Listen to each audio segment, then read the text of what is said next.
அந்த ஈக்கள் ஒரு இடத்துல உட்காந்து எதையோ ஆச்சரியமாக பார்த்துட்டு இருந்திருக்கு.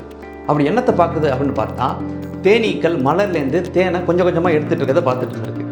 இப்போ ஈக்கள் யோசிச்சிருக்கு, என்ன தேன் கிடைக்கிறதுனா அவ்வளோ கஷ்டமாக, என்ன ஏன் இவ்வளோ கஷ்டப்பட்டு உழைச்சிட்டு இருக்குங்க அப்படின்னு யோசிச்சுட்டு ஒரு வீட்டுக்கு அலமாரியில் இருந்த தேன் பாட்டில் கீழே விழுந்து உடையிற மாதிரி இருந்துச்சு. அதை இந்த ஈக்கள்லாம் காத்துக்கிட்டு இருந்துச்சு, எப்படியும் கீழே விழுந்து உடையும், அந்த தேனை நம்ம சாப்பிடலாம் அப்படின்னு. இந்த ஈக்கள் எதிர்பார்த்த மாதிரியே ஒரு நாள் அந்த தேன் கீழே விழுந்து உடஞ்சிச்சு.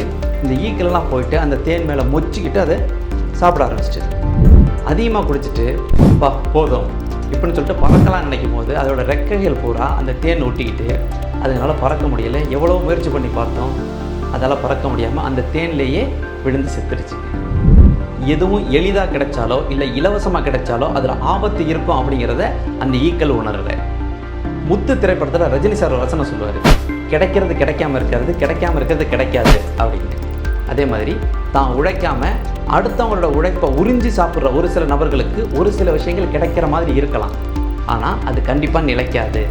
இல்லை நிலைக்கிற மாதிரி இருந்துச்சு அப்படின்னா அதனால் கண்டிப்பாக அவங்களுக்கு ஆபத்து இருக்கும்.